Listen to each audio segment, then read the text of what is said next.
Picture yourself on a busy street corner where the breeze carries more than just the ocean air. It's thick with the metallic scent of coal smoke and the steady pulse of a society being reinvented. Listen to the frantic clatter of ironclad wheels against cobblestones and the far-off blast of a steam locomotive hauling the weight of a continent. What does it feel like to stand in the wealthiest, most productive city in America at the exact moment the old world finally gives way to the modern age? Today, we are traveling back to Philadelphia during the 1880s. Using historical maps, archival photographs, and the detailed records of the Centennial period, AI has reconstructed the workshop of the world in its heyday. This isn't the tranquil colonial village of Benjamin Franklin's time. It is a roaring, soot-covered metropolis of nearly 1 million people. I'll be your guide as we navigate a city that is actively shaping the future. To grasp Philadelphia in 1880, you have to visualize a vast grid stretch between two rivers, the deep, commercial Delaware to the east, and the twisting, picturesque Schuylkill to the west. Although the city originated at the Delaware docks, the 1880s saw its center of gravity shifting. The city is breaking out of its 18th century boundaries, powered by the immense fortunes of the Pennsylvania Railroad and the northern coal fields. Our tour today starts beneath the shadow of the world's tallest masonry building at City Hall, moves down the energetic corridor of Market Street, through the mixed grit and grandeur of the waterfront, and finally out to the expansive greenery of Fairmount Park. We start our exploration in the true physical and symbolic center of the city, Penn Square. The first thing that hits you is the noise, a deafening orchestra of chisels striking stone. But towering above us is the incomplete structure of Philadelphia City Hall. It is a massive peak of white marble and granite, this Second Empire architectural marvel has already been under construction for 9 years, and it will be another 2 decades before the final stone is laid. The air is thick with the scent of pulverized rock, coating your clothes in a fine layer of white powder. Looking up, you can see hundreds of stonemasons perched high on the scaffolding, all appearing like tiny insects against the backdrop of a massive clock tower slowly ascending toward the clouds. This structure is far more than a mere government hub. It is a monumental expression of ego. At this moment, Philadelphia stands as the largest city in the world by land area, and it demands a building that reflects its immense scale. As we maneuver around a horse-drawn wagon hauling a massive slab of marble, you might notice a well-dressed official in a tall silk hat, locked in a heated debate with a foreman over a set of blueprints. This construction site is the beating heart of the city's political machine, a place where fortunes are built on municipal contracts and whispered backroom deals. In 100 years, this dusty landscape will transform into the finished landmark we recognize today. However, the heavy soot of the industrial age will turn this pristine white marble almost completely black before it is eventually restored for the modern era. Moving east away from the grid of Penn Square, we plunge into the chaos of Market Street. Here, the sun struggles to break through a dense canopy of overhead telegraph lines and the brand new electrical cables that are beginning to web the sky. The ground beneath us is a treacherous slurry of mud, horse manure, and Belgian blocks. The atmosphere is a pungent cocktail of animal waste, the aroma of roasting coffee from nearby warehouses, and the sharp, sulfurous tang of coal fires. You have to stay alert. The street is a lawless tangle of private carriages, omnibuses, and heavy freight drays, all aggressively competing for every inch of space. Market Street serves as the city's commercial spine. To your left and right, grand department stores are rising like massive palaces of consumption. One such example is Wanamaker's, which has taken over an old freight depot. Inside, the shopper of the 1880s is experiencing a commercial transformation. Fixed pricing, electric lamps, and pneumatic systems zipping currency through tubes to central counting rooms. Observe a middle-class lady emerging from her carriage, cinched in a restrictive corset and draped in a bustle silk gown. She grips her parasol tightly, while just a few paces away, a disheveled newsboy yells out the Philadelphia Inquirer's lead story regarding the recent railroad labor strikes. This chaotic merchant strip is the unpolished predecessor to the sanitized shopping districts of the 20th century. Right now, however, it serves as the pulsing core of American enterprise. We head south, weaving through the dim, tight passageways of the 7th Ward. the shift is abrupt. Opulent marble storefronts vanish, substituted by sagging red brick row homes that appear to prop each other up for support. The atmosphere here is thick and motionless. Waste collectors haven't made their rounds in weeks, and the open gutters overflow with dirty gray suds. This stands as one of the nation's earliest African-American districts, a site of both immense hardship and deep-rooted fellowship. A laundress drapes white sheets across a narrow courtyard, aiding the steam from her wash basin dissipating into the humid afternoon air. In these shadowed corridors, life happens on the doorsteps. You can hear the steady rhythmic beat of a shoemaker's hammer and the laughter of kids rolling hoops in the soil. These very paths will soon be the focus of social reformers like W.E.B. Du Bois, who will document the structural obstacles facing the community here.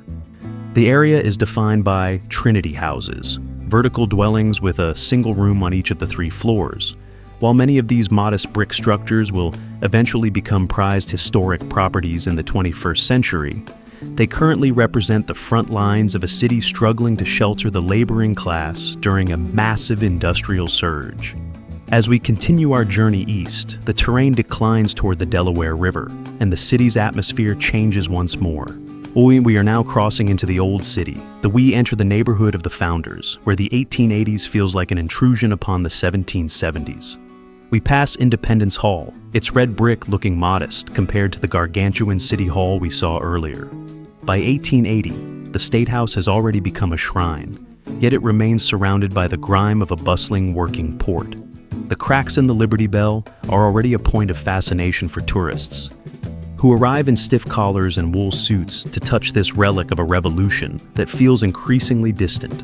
This is the banking district, the Wall Street of Philadelphia. The buildings here are heavy neoclassical temples of finance constructed from dark stone. You see messengers in caps sprinting between the Merchants Exchange and the banks, carrying banknotes and stock tips. The men here move with a different kind of urgency, the quiet, cold urgency of capital. This area will eventually remain the historic core of the city, protected by future generations. But in the 1880s, there is no national park here. It is a functioning, soot-covered neighborhood where history is simply the backdrop for the day's ledger entries. Finally, we reach the waterfront at Delaware Avenue. The view is blocked by a literal wall of masts and steam funnels, creating a forest of timber and iron. The noise is a cacophony of shouting stevedores, hissing steam winches, and the low lowing of cattle being loaded onto ships bound for Europe. The smell of the river is overwhelming, a thick, oily muck of sewage, salt, and industrial chemicals. Giant wooden piers groan under the weight of Pennsylvania, coal, locomotives, and textiles. Philadelphia is the port that builds the world, and you can see it in the sheer volume of crates marked for Liverpool, Havana, and Hong Kong. Amidst the chaos of the docks, you see an immigrant family just stepping off a ferry. Looking bewildered, they carry everything they own in wooden trunks and cloth bundles. Staring up at the city skyline stands as a symbol of both newfound freedom and grueling toil. This waterfront is a rugged zone of transition. In the decades ahead, these expansive wooden piers will either decay or be swapped for concrete structures. Eventually, the massive Interstate 95 will carve a path through this district, creating a barrier between the city and its river. But at this moment, the river is the sole reason for the city's existence. To escape the stifling heat and the stench of the wharves, we board a streetcar pulled by a team of powerful horses, heading northwest and toward Fairmount Park. As we move away from the riverbanks, the air grows fresh, and the urban gray gives way to a magnificent engineered landscape of green. We arrive at the Fairmount Waterworks, a 19th century engineering masterpiece designed to look like a Greek temple perched on the edge of the Schuylkill River. The sound of water cascading over the dam offers a peaceful reprieve from the frantic energy of Market Street. Just 4 years ago, in 1876, this park served as the grounds for the Great Centennial Exhibition. Many of the towering pavilions made of iron and glass are still standing. It's serving as ghostly monuments to the World's Fair that first introduced the public to the typewriter and the telephone. Families can be seen picnicking on the grass, while women in wide-brimmed hats watch the rowing crews pass by. The wooden shells of the Schuylkill Navy glide through the water. These grounds are the city's lungs and the pride of Philadelphia. a park system meticulously designed to shield the city's drinking water from the very industrial plants that generate its wealth. Yet much of what is visible here, the waterworks, the winding walkways, and the rowing clubs, will remain largely unchanged into the 21st century, preserved as a landmark of Victorian civic ambition. Now, the 1880s begin to dissolve. The horse-drawn carriages vanish, replaced by the steady hum of electric vehicles. The dense web of telegraph wires is moved underground. The haze of coal smoke clears, finally revealing the polished white marble of the completed City Hall. When we look at Philadelphia today, traces of the 1880s are hidden in plain sight, waiting for those who know how to spot them. The expansive urban grid we've navigated continues to direct the city's traffic today. The red brick row houses that once defined the 7th Ward have transitioned into high-end real estate throughout Queen Village and Society Hill.